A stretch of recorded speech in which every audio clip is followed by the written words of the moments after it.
Hi, welcome, this is Rich. Welcome to another one of my how-to wall docking videos. Today we're at the house of Dan Boardman. He's my landlord. We're in his family room. He's done a remodel. He's taken some walls out, moved some things around. We're going to do a hand swirl texture on his walls today with some sand in it. Follow along and hope you enjoy the video. Call me anytime. Alright, so I'm going to start up in the corner with this big monster roller. I'm just going to get a big flop texture up in there. I'm really not too concerned about how flopped it is up in the corner, because when I do my swirl, I pull that sand that's up in that corner down to me. I try and use the roller up in the corner roller the same way every time, with my steel arm pointing down, and at least I'm consistent when I come through. I can give her a back rub.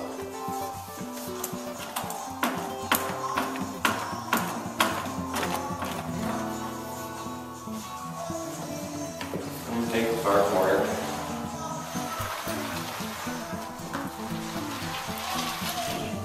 And sometimes you get some up the side.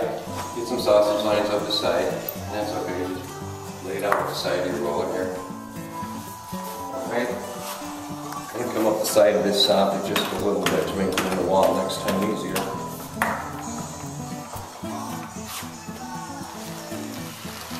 Come about halfway up to the tape joint. And I'm not worried about an overlap or a shadow here after the back. Okay, nice quick release. Make sure you relax your handle again and safety glasses. Safety first when you're doing this stuff. I'm going to take the weenie roller next, and in the corner where it didn't get, you don't want to be real graceful. Don't want to be too sloppy about it. Just kind of dab it up in there. It'll give you a nice build. And if you see any high spots that need to definitely come down, run them down.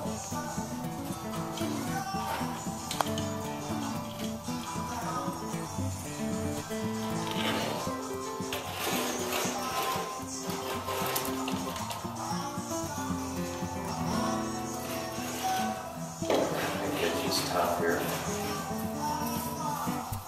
Just doing a little bit of cutting in with it. Alright.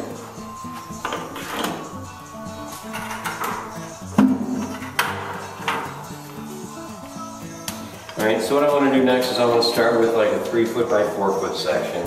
I was going to start right here in this corner of the wall here.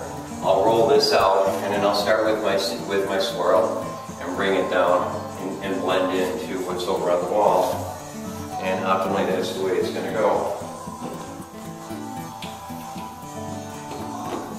We took a cup and 3/4 of sand texture additive, and put it in with the texture that Dan had purchased. We found that it wasn't quite heavy enough to match the old stuff. So again, I'm going to put her on, and I'm not going to be too anal about it. I want to make sure she covers and take her up to as high up to the ceiling line as I can.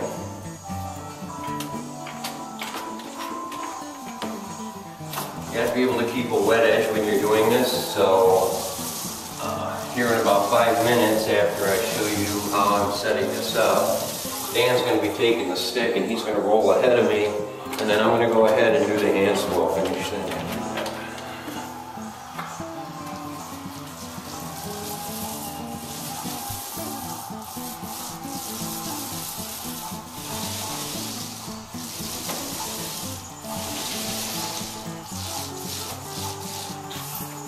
Okay, so I got about a 3 foot by 7 foot roll out. These ceilings are actually pretty low.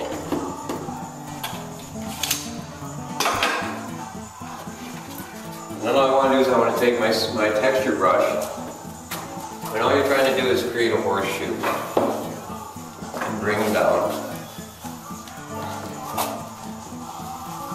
And it doesn't have, and you want it totally random. Come up your bottoms.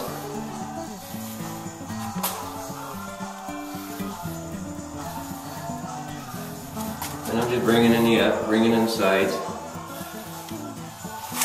Take it all the way down, and it just saves cutting in. And now it just gets fun because you're just overlapping, you're swirling.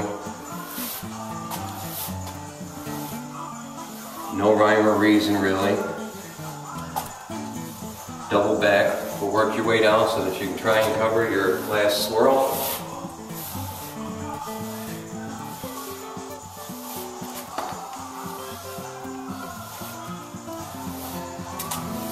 And I'm taking it into the other texture. It's starting to get dry pretty quick, so that's why I'm just kind of showing you right now. Dan will be on the mop here in just a few minutes. And like I said, I'm just doing a horseshoe and overlapping. You don't want to see the overlaps. If you got to come back up, you can still move this stuff around. It's got a good 10 or 15 minutes that you can work with it. As you can see, I wound up with a little bit of get out of it. Could overlap some of my horseshoes a little better.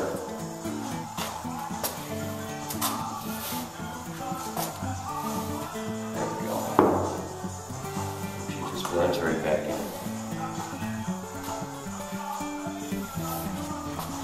If I get Dan to zoom in on this now, this is kind of the effect that we're going to be looking to get throughout the whole basement now.